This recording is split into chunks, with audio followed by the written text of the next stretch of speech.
श्री गणेशाय नमो नमः। सरस्वती नमस्तुभ्यं वरदे कामरूपिणी विद्यारंभम करिष्यामि सिद्धिर्भवतु मे सदा। शिव शक्ति को कोटि कोटि प्रणाम। मेरे श्रोतागण, मैं आज आपको कुंडली में भाग्योदय आपका कब होगा इस बारे में जानकारी दे रही हूँ, और जीवन में किस अवस्था में आपको सुख की प्राप्ति होगी इस बारे में जानकारी दे रही हूँ। देखिए, आपके जीवन में भाग्योदय आपका कब होगा, ये आपके नवम भाव की स्थिति बताती है। तो ये मैं काल पुरुष की कुंडली बना करके जानकारी दे रही हूँ। इससे आपको समझने में आसानी होगी, क्योंकि काल पुरुष की कुंडली प्रथम से शुरू होती है। आपकी यहाँ 2 होगी तो यहाँ पे 10 आ जाएगा, यहाँ पे 3 होगा आपका तो यहाँ पे 11 हो जाएगा। ऐसे करके भाग्येश आपके बदलते रहते। जैसी आपकी लग्न होगी वो संख्या आपको प्राप्त होगी नवम भाव में। तो ये काल पुरुष की कुंडली है, तो नवमेश कौन होगा? आपका गुरु होगा। गुरु आपका कहाँ बैठा है, किस राशि में बैठा है, इसको आपको देखना होगा। गुरु आपका यहाँ पे चतुर्थ भाव में बैठा है, तो आपका नवम का स्वामी गुरु 4 नंबर की राशि में बैठा है, तो आपका भाग्य का कर्ता कौन होगा? चंद्रमा होगा। तो आपके कर्ता कौन है? आपका नवम का स्वामी कहाँ बैठा है, इसे आपको देखना होगा। इसको देखेंगे तो आपको अपने भाग्योदय वर्ष के बारे में जानकारी होगी कि आपका भाग्योदय कितने वर्ष में होगा। तो आपके भाग्य का स्वामी कौन है, इसको आप जानिए और अपनी कुंडली में देखिए कि आपके नवम भाव में कौन सी संख्या आ रही है। तो जैसे मैंने आपको बताया था, सूर्य सिंह राशि 5 नंबर है, चंद्रमा 4 कहा जाएगा, मंगल मेष और वृश्चिक, बुध मिथुन और कन्या, गुरु की राशि है धनु और मीन, शुक्र की राशि है वृषभ और तुला, शनि की राशि है मकर और कुंभ। ये राशियां हैं के नंबर होते हैं।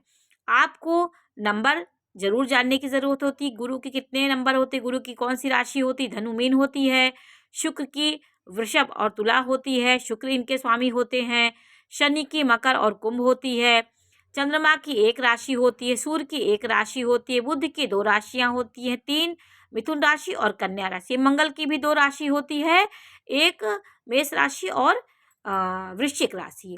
तो आप नवमेश को जान करके अपने भाग्योदय की जानकारी प्राप्त कर सकते हैं। तो भाग्याधिपति राशि आपका भाग्येश किस नंबर की राशि में बैठा है, उनके अनुसार आपका भाग्योदय होगा। शनि आपका भाग्योदय होगा तो आपकी कितने वर्ष की अवस्था में आपका भाग्योदय होगा, ये आपके नवम भाव का स्वामी कहाँ पे बैठा है। जैसे नवम में यहाँ पे बृहस्पति है, इसका स्वामी एक यहाँ पे बैठ जाए, मेष राशि बैठ जाए, तो आपका भाग्योदय 28 वर्ष में होगा। ये आपको जानने की ज़रूरत होती है। मैं एक एक ग्रहों के बारे में आपको जानकारी दे रही हूँ कि कितने वर्ष में आपका भाग्योदय होगा। यदि आपका भाग्य का स्वामी सूर्य की राशि 5 नंबर की राशि में बैठा हो, तो आपका कर्ता सूर्य हो गया, आपका भाग्य का कर्ता सूर्य हो गया। यहाँ पे 5 नंबर की राशि में यदि आपका गुरु बैठा होता, यहाँ मैं गुरु से जानकारी आपको दे रही हूँ कि गुरु आपका कोई भी हो सकता है, बुध हो सकता है, शनि हो सकता है।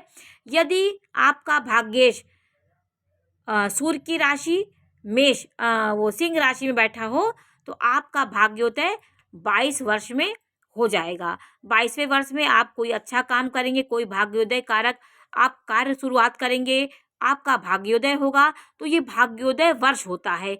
इन्हीं वर्षों से आपके भाग्य खुलने प्रारंभ हो जाते हैं। तो इन्हीं वर्षों को हम भाग्येश का कर्ता बोलते हैं।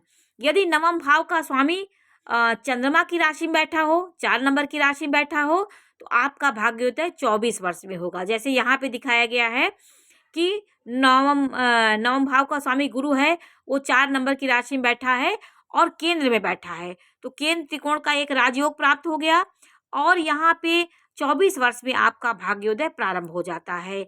आपका नवम भाव का स्वामी यदि मंगल की राशि मेष में बैठा हो, वृश्चिक में बैठा हो, तो आपका भाग्योदय 28वें वर्ष में प्रारंभ हो जाएगा।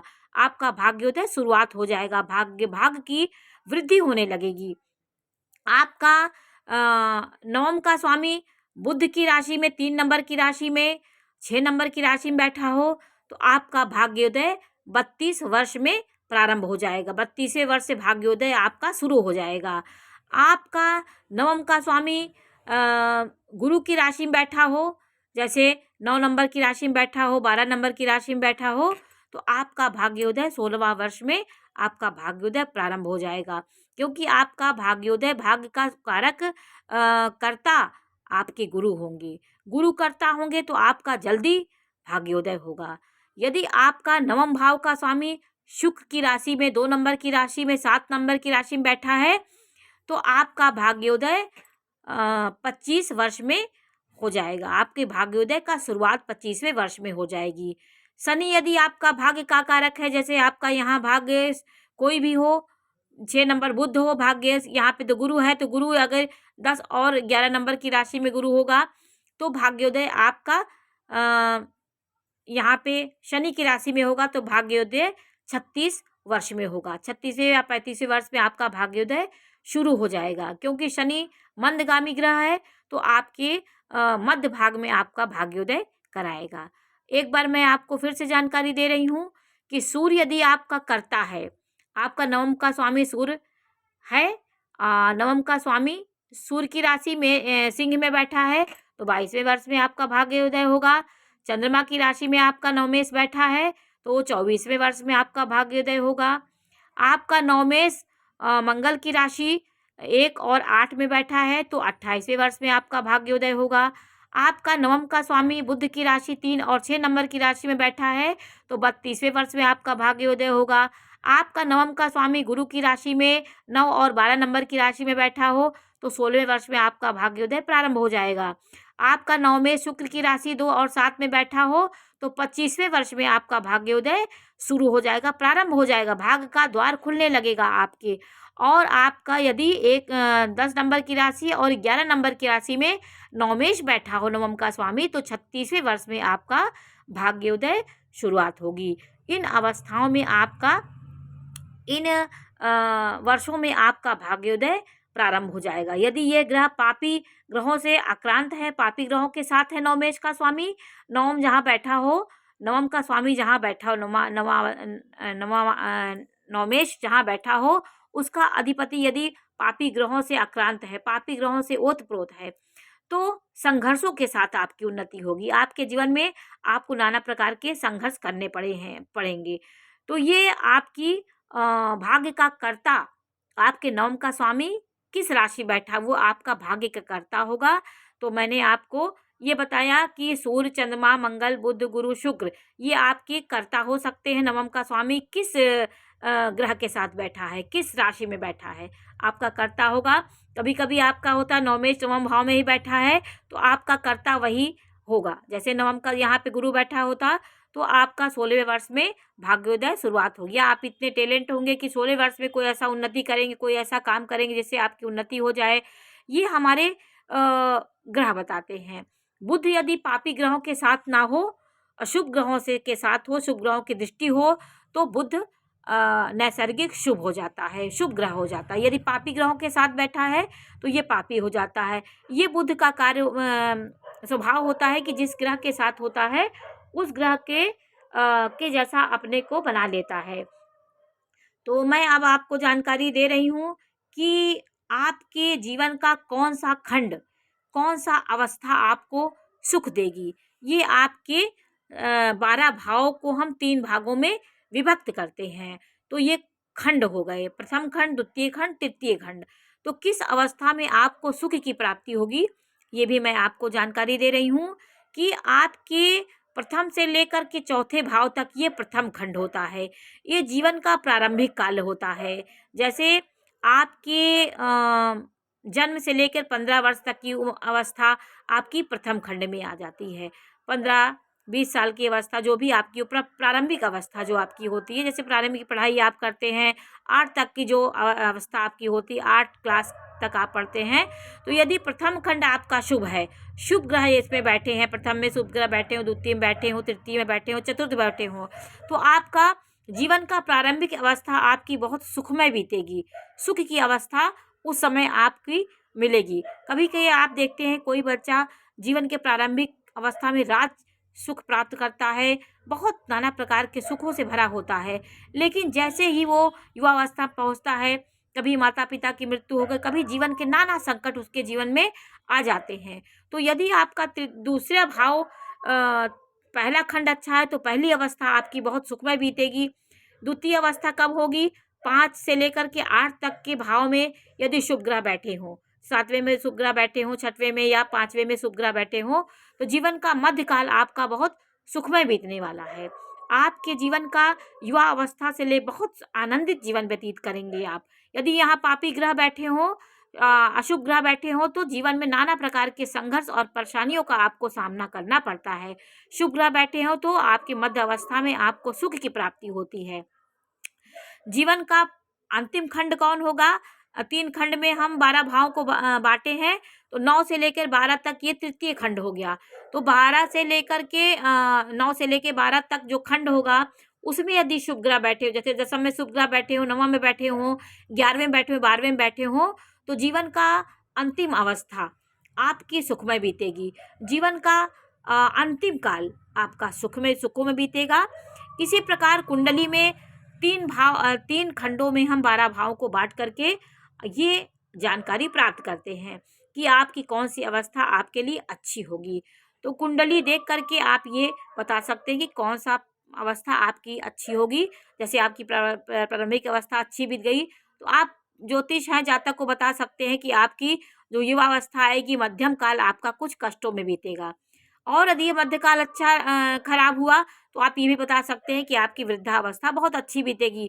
कुंडली में इसी प्रकार 3 खंडों में हम 12 भावों को विभाजित करके आपकी अवस्था में किस अवस्था में आपको सुख की प्राप्ति होगी, ये आप कुंडली से जान सकते हैं।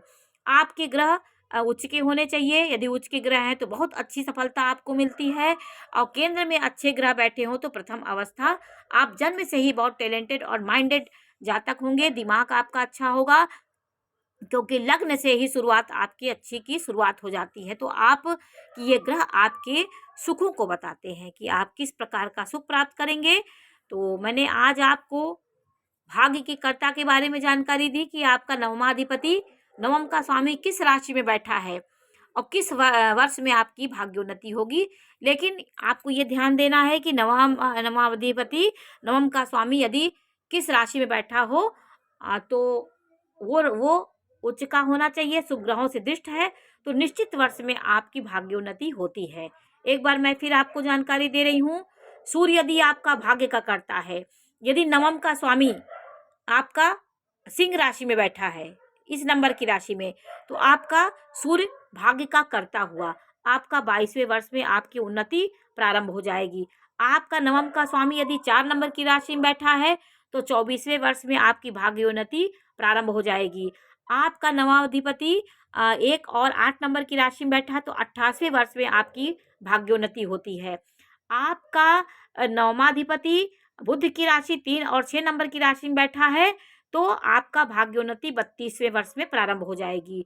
आपका नवम का पति, नवम का स्वामी, नवम भाव का स्वामी 9 नंबर की राशि, 12 नंबर की राशि में बैठा है तो 16वें वर्ष में आपकी उन्नति होगी। यदि 1, 2 और 7 नंबर की राशि में आपका भाग्य अधिपति बैठा है तो 25वें वर्ष में आपकी उन्नति हो जाएगी। आपका नवम का स्वामी 10 और 11 नंबर की राशि में बैठा है तो 36वें वर्ष में आपकी भाग्योन्नति हो जाएगी। यदि